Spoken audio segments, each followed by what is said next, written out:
How's it going, kiddos? Handsome Jack Boy here, bringing you guys the 6th episode of my Borderlands Dust Waste Pearlescent Weapons Guide. And in this episode, I'm going to be covering the Javelin. The Javelin is a Torgue rocket launcher, and the prefix for mine is RWL720 Steel Javelin. The prefix for you guys might change. Now, as you can see there in the red text, it says, "Smite me, O mighty smiter." And if you look right below the red text, it says, what? Homing rockets? It does indeed shoot homing rockets. So that's pretty much the special effect of the weapon.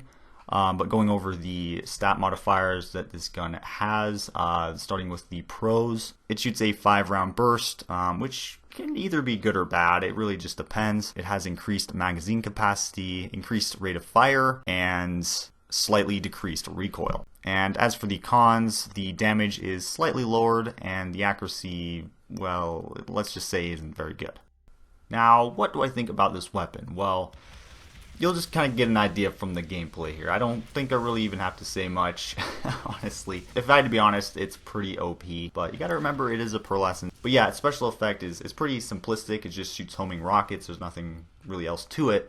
But there's something about it shooting homing rockets that's freaking awesome. You can shoot the rockets around a corner to hit enemies. You can shoot rockets up into the air and just kind of like basically just bombard the enemies from above like an airstrike. You can just spam this gun in a direction. You don't even need to know where the enemies are exactly, and it will just kind of home in and do the work for you. As long as the space is open enough, that is. You know, I wouldn't advise using this thing in like a close quarters environment like Sledge's safe house. I mean, you can. It's just the homing rockets are more of a bad thing in that scenario, I think, than a good thing. One thing about this weapon though is that the homing rockets don't necessarily home around an object to get to your enemy unless, you know, you kind of aim it in such a way that they will. But if you're just aiming like at an object and there's an enemy behind that object, and you know you're just hoping that the rocket will kind of just go around it on its own, that's not going to happen. It's just going to hit the object in its path because it just flies directly towards that enemy and it doesn't automatically move around that object. Now, another thing you got to be wary of using this rocket launcher is, since it doesn't home around objects to get to your target, at least automatically on its own, you got to make sure its line of fire is open and that you don't accidentally shoot something that's right in front of you,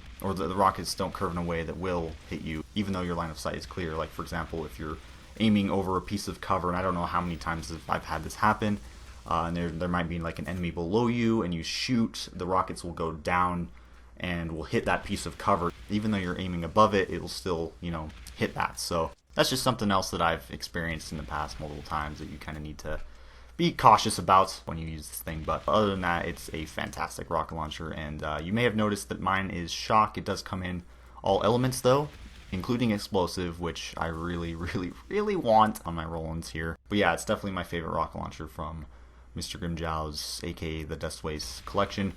I mean, come on, homing rockets are the shiz. But anyways, guys, that's pretty much going to wrap it up for this video. I hope you enjoyed this. So this is going to mark the last video that you guys will see before I leave on my trip on Thursday.